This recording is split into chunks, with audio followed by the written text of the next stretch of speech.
राधे राधे दोस्तों, स्वागत है आप सभी का हमारे YouTube चैनल मधुरवाणी में। दोस्तों, आज की कहानी का शीर्षक है कि वो कौन सा धन है जो सुख देता है और कौन सा धन दुख देता है। दोस्तों, आज की कहानी बहुत ही ज्ञानवर्धक है, इसलिए पूरी सुनिए।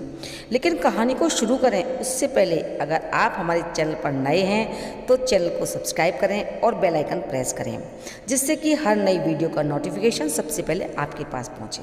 तो चलिए शुरू करते हैं दोस्तों।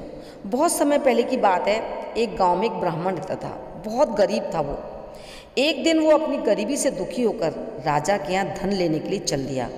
कई दिन चलते चलते वो राजा के राज्य में पहुंचा और राजमहल में प्रवेश करने की कोशिश करने लगा। लेकिन दोस्तों, उस नगर का राजा बहुत चतुर था, क्योंकि वो राजा सिर्फ सुपात्रों को दान देता था और याचक सुपात्र है या कुपात्र इसकी भी परीक्षा लेता था। उसने परीक्षा के लिए राजमहल में 4 दरवाजे बनवा रखे थे और उन पर परीक्षा लेने के लिए पूरी व्यवस्था कर रखी थी। ब्राह्मण ने महल के पहले दरवाजे में प्रवेश करने की कोशिश की। तभी एक वेश्या निकल कर आई सामने। उसने ब्राह्मण से पूछा कि क्यों प्रवेश करना चाहते हो राजमहल में। तो ब्राह्मण ने कहा कि मैं राजा से धन लेने के लिए आया हूँ, इसलिए मुझे राजा से मिलना है, जिससे कुछ धन मिल सके और मैं अपने परिवार का गुजारा कर सकूँ। तो दोस्तों, वेश्या ने कहा कि अरे ब्राह्मण देव, आप राजा के पास धन मांगने जरूर जाएं, पर इस दरवाजे पर मेरा अधिकार है और मैं अभी काम से पीड़ित हूँ, इसलिए आप अंदर तब जा सकते हैं जब मेरे साथ रमण करें, वरना आप दूसरे दरवाजे से जाइए। दोस्तों, ब्राह्मण को वेश्या की शर्त मंजूर नहीं हुई, क्योंकि उन्होंने कभी अधर्म का आचरण नहीं किया था, इसलिए उन्होंने दूसरे दरवाजे से जाना पसंद किया। ब्राह्मण देव वहाँ से लौटे और महल के दूसरे दरवाजे में प्रवेश करने वाले थे। 2 कदम आगे ही चले होंगे, तभी एक प्रहरी सामने आया। उसने कहा कि इस दरवाजे के महल के दरवाजे पर मेरा अधिकार है। यहाँ वही प्रवेश कर सकता है जो हमारे स्वामी से मित्रता करे, क्योंकि हमारे स्वामी को मांसाहार बहुत प्रिय है। भोजन का समय हो गया, इसलिए आप हमारे स्वामी के साथ भोजन करें, फिर प्रसन्नता के साथ आप महल के अंदर जा सकते हैं। और आज भोजन में हिरण का मांस बना है, जो बहुत स्वादिष्ट होता है। लेकिन ब्राह्मण ने कहा कि देखिए, मैं मांस खाना पसंद नहीं करता, ये तो अनुचित है। लेकिन प्रहरी ने भी साफ साफ कहा, फिर आपको इस दरवाजे से अंदर जाने की अनुमति नहीं मिल सकती, आप किसी और दरवाजे से जाइए। अब दोस्तों, उसने उस प्रहरी की शर्त भी नामंजूर कर दी। अब ब्राह्मण तीसरे दरवाजे की तरफ पहुंचा। उसमें प्रवेश करने की तैयारी कर ही रहा था कि उसने देखा कि वहाँ कुछ लोग मदिरा पी रहे हैं। ब्राह्मण ने उन्हें अनदेखा किया और जैसे अंदर जाने लगा, एक प्रहरी आया। उसने कहा कि हमारे साथ मदिरा पियोगे तभी इस महल के अंदर प्रवेश कर सकते इस दरवाजे से। ये दरवाज़ा सिर्फ उन लोगों के लिए है जो मदिरा पान करते हैं। तो दोस्तों, ब्राह्मण ने मदिरा कभी नहीं पीती, उसने मना कर दिया और वो चौथे दरवाजे की तरफ चल दिया। जब दोस्तों वो चौथे दरवाजे पर पहुंचा तो ब्राह्मण ने देखा कि वहाँ लोग जुआ खेल रहे हैं और उस दरवाजे के अंदर वही जा सकते थे जो जुआ वहाँ खेलें, क्योंकि जुआ खेलना भी देखिए दोस्तों धर्म के विरुद्ध था। अब ब्राह्मण बेचारा सोच विचार में पड़ गया कि ये चारों दरवाजे हैं, इनमें तो जो शर्तें हैं वो धर्म के विरुद्ध है। अब क्या करें क्या नहीं करें, चारों दरवाजों पर में से किसी में जा नहीं सकते और धन की बहुत आवश्यकता है, इसलिए महल में प्रवेश करना भी जरूरी है। बेचारा ब्राह्मण बुरी तरह से फंस गया। क्या करता दोस्तों वो, एक और धर्म था, दूसरी ओर धन। उसके अंदर एक विचारों का युद्ध सा चलने लगा। लेकिन फिर ब्राह्मण अपने विचारों से थोड़ा नीचे गिर गया। उसने सोचा कि जुआ खेलना छोटा सा पाप है, इसको अगर खेल भी लेंगे तो थोड़ा सा पाप लगेगा। वैसे भी मेरे पास 1 रुपया बचा है, इससे मैं जुआ खेल लेता हूँ और इससे महल में प्रवेश भी कर लूँगा। अब दोस्तों, होता क्या है कि विचारों को कई बार पूरे विश्वास में बदलते देर नहीं लगती। ब्राह्मण ने अपने विचारों को दृढ़ किया और जुआ खेलने लगा। अब 1 रुपये के 2 रुपये हुए, 2 के 4 रुपये, 4 के 8 रुपये। अब तो वो जीतने लगा। अब जैसे वो जीतने लगा तो राजा के पास जाना भूल गया और जुआ खेलने लगा। अब जब जीत पर जीत हुई तो उसने शाम तक लाखों रुपए कमा लिए। अब जुआ बंद हो गया दोस्तों, तो ब्राह्मण ने रुपयों की गठरी बांधी। अब दिन भर से कुछ खाया पिया तो था नहीं, भूख भी लग रही थी बहुत ज़ोरों से, ना पास में कोई भोजन की दुकान थी। धीरे रात हो गई। उसने सोचा कि रात का समय है, कहाँ खाना मिलेगा। देखा कहीं भी खाना नहीं मिला, तो उसने सोचा कि दूसरे दरवाजे पर मांस का भोजन मिलता है, अब वही खाया जाए। भोजन तो स्वादिष्ट है ही और पैसा भी खर्च नहीं होता, ये तो दोहरा लाभ हो गया। अब इतना पाप किया तो जरा सा पाप करने में कोई हर्ज नहीं है। मैं वैसे भी लोगों के पापों का प्रायश्चित कराता हूँ, फिर अपनी क्या चिंता करता हूँ, कर लेंगे कुछ ना कुछ। दोस्तों, फिर ब्राह्मण ने उस मांस मिश्रित स्वादिष्ट भोजन को भर पेट खाया।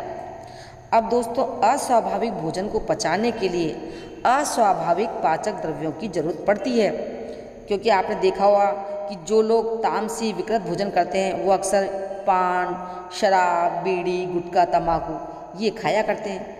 अब ब्राह्मण ने कभी मांस तो खाया नहीं था, इसलिए पेट में जाकर मांस ने अपना काम करना शुरू किया। अब उस ब्राह्मण को मदिरा की जरूरत महसूस हुई, तो वो दूसरे दरवाजे की ओर चल दिया। वहाँ उसने देखा कि मदिरा की कई प्याले रखी हुई थी, उसने मदिरा पी। अब दोस्तों, ब्राह्मण 3 तरह के नशे में था। धन बहुत सारा था, इसलिए धन का नशा। मांस खा लिया था, इसलिए मांस का नशा। अब मदिरा भी पी ली, यानी कि कंचन के बाद सुरा, सुरा के बाद सुंदरी का ध्यान आया। अब दोस्तों, ब्राह्मण पहले दरवाजे पर पहुंच गया और वैश्या के पास पहुंच गया। तो वैश्या ने भी उनको संतुष्ट किया, क्योंकि उसके साथ रमण किया ब्राह्मण देव ने, और उसके बदले में उसने जितना भी धन जीता था वो सारा सारा वैश्या ने ले लिया। दोस्तों, दूसरे सुबह जब ब्राह्मण उठा तो वैश्या ने उन्हें नफरत के साथ देखा और अपने नौकरों से कहा कि इसे तुरंत घर से बाहर निकाल दो। तो दोस्तों, नौकरों ने उस ब्राह्मण को घसीट कर घर से बाहर निकाल दिया। अब राजा को ब्राह्मण की सारी बातें मालूम पड़ गई थी, सारी सूचना मिल गई थी। तो दोस्तों, ब्राह्मण फिर चारों दरवाजों पर गया और फिर कहा कि वो हर शर्त को पूरी करने के लिए तैयार है, अब तो मुझे प्रवेश करने दो। पर दोस्तों, आज वहाँ शर्तों के साथ कोई भी उसे अंदर देने के लिए तैयार नहीं हुआ, सब जगह उन्हें धुतकार दिया। अब ब्राह्मण बेचारे को ना माया मिली ना राम। जरा सा पाप करने में कोई हानि नहीं है, ये समझने की भूल में उसने धर्म भी गंवा दिया और धन भी। तो दोस्तों, आप भी विचार करें कि कहीं ऐसी गलती हम तो नहीं कर रहे, क्योंकि कई बार हम पाप को छोटा समझकर उसमें एक बार फंस जाते हैं तो उससे छूटना बहुत मुश्किल हो जाता है। क्योंकि जैसे ही हम एक कदम नीचे गिरने के लिए बढ़ाते हैं, वैसे ही गिरने का यानी पतन का प्रभाव धीरे धीरे इतना तीव्र हो जाता है कि बाद में हम बड़े से बड़े पाप करने में हमें कोई हिचक महसूस नहीं होती। क्योंकि और हर पाप के लिए हम खोखले तर्क भी बना लेते हैं। लेकिन दोस्तों, जो तर्क खोखले होते हैं वो खोखले ही होते हैं। इसलिए छोटे पापों से हमें वैसे ही बचना चाहिए जैसे अग्नि की छोटी चिंगारी से। क्योंकि सम्राटों के सम्राट परमात्मा के दरबार में पहुंचकर जब हम अनंत रूपी धन की याचना करने के लिए जीव रूपी ब्राह्मण जाता है, तो प्रवेश द्वार पर 4 दरवाजे होते हैं, जैसे कि राजा के महल में थे। पहला काम, दूसरा क्रोध, तीसरा लोभ और चौथा मोह। ये 4 पहरेदार वहाँ बैठे रहते हैं और वो जीव को हर तरह से बहकाते हैं, अपनी ओर आकर्षित करते हैं। अगर जीव उसमें फंस गया तो पूर्व पुण्य रूपी गांठ की जो कमाई भी होती है उसी तरह से दे देते हैं, जैसे कि ब्राह्मण ने अपने घर का 1 रुपया भी वहाँ दे दिया और फिर बाद में उसे कुछ भी नहीं मिला। हमारा जो जीवन है दोस्तों, इन्हीं पाप में बीत जाता है और अंत में वैश्या रूपी ममता के द्वार से धुतकार दिया जाता है और फिर रोते पीटते हुए इस संसार से विदा हो जाता है। तो दोस्तों, हमें यही ध्यान रखना है कि कहीं हम उस ब्राह्मण की नकल तो नहीं कर रहे, क्योंकि व्यक्ति सबसे छुपा सकता है लेकिन 2 लोगों के सामने कुछ नहीं छुपा सकता, एक तो वो खुद और दूसरा ईश्वर। इसलिए हमें कोई भी पाप करने से पहले अपनी अंतरात्मा को में देखना चाहिए कि हम कहीं गलत तो नहीं कर रहे। अगर हमें लग रहा है कि गलत है तो हमें अपने पैर पीछे हटा लेने चाहिए, क्योंकि एक बार अगर हमने पैर पाप में आगे बढ़ा दिया कि ये छोटा सा पाप है, तो हम एक ऐसे गहरे कुएं में गिर जाते हैं जिससे निकलने का हमें कोई रास्ता नज़र नहीं आता।